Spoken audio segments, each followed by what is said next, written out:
സ്വാലിഹീങ്ങളെയും നബിതങ്ങളെയും ഇഷ്ടം വെച്ച ആളുകൾ അനുഭവിക്കുന്ന ഒരു മധുരമുണ്ട്, ഒരു രസമുണ്ട്. അത് അനുഭവിക്കേണ്ട രസമാണ്, അത് പറഞ്ഞു തരേണ്ട രസമല്ല, അത് കൊള്ളേണ്ട രസമാണ്. അല്ലാഹുവേ,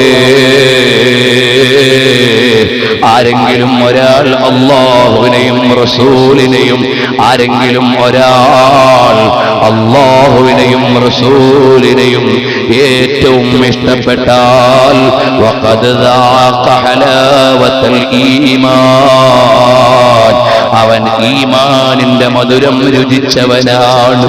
വല്ലദീന ആമനൂ അശദ്ദു ഹുബ്ബൻ ലില്ലാഹ്, ഈമാനുള്ളവർ അല്ലാഹുവിനെ വല്ലാതെ ഇഷ്ടം വെച്ചവരാണ്. അല്ലാഹു എന്തൊരു ഔദാര്യവാനാണ്, നമുക്ക് എല്ലാം തന്ന റബ്ബല്ലേ.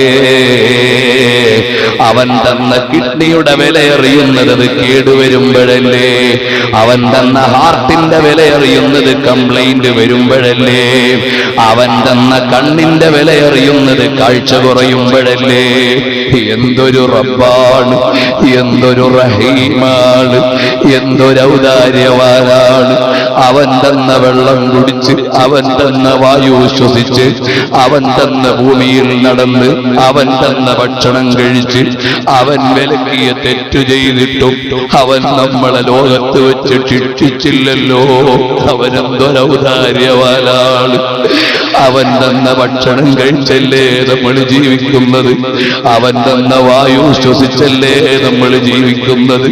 ആ ഖാലിഖായ റബ്ബ് ചെയ്യരുതെന്ന് പറഞ്ഞ പലതും ചെയ്തിട്ട് അവനോട് അവരുടെ നടപടിയെടുക്കുന്നവനായിരുന്നെങ്കിൽ, അവൻ ഔദാര്യമില്ലാത്തവനായിരുന്നെങ്കിൽ എനിക്കും നിങ്ങൾക്കും ഇവിടെ ജീവിക്കാൻ അവകാശമില്ല. എന്തൊരു റഹീമാണ്, എന്തൊരു റഊഫാണ്. അവൻ തന്നതിനെ കുറിച്ചൊന്നും ഞാൻ ചിന്തിച്ചില്ലല്ലോ. ചെറിയൊരു കാലുവേദന നിൽക്കുമ്പോൾ അനുഭവിച്ചപ്പോഴാണ് അവൻ ഇത്രയും കാലം തന്ന ആരോഗ്യത്തിന്റെ വിലയറിഞ്ഞത്. ചെറിയൊരു പള്ളവേദന വന്നപ്പോഴാണ് വേദനയില്ലാത്ത ദിവസങ്ങളുടെ കാര്യമറിഞ്ഞത്. എന്തൊരു റബ്ബാണ് അല്ലാഹ്. നിന്നെ ഓർത്ത് പിടയ്ക്കുന്ന ഒരു കൽബ് തരണം റഹ്മാനേ.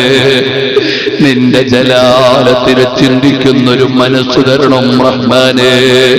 നീ വലിയ റഹീമാണ്, നീ വലിയ അഫ്വാണ്. അല്ലെങ്കിൽ ഞങ്ങൾക്ക് ഇവിടെ ജീവിക്കാൻ അവകാശമില്ല.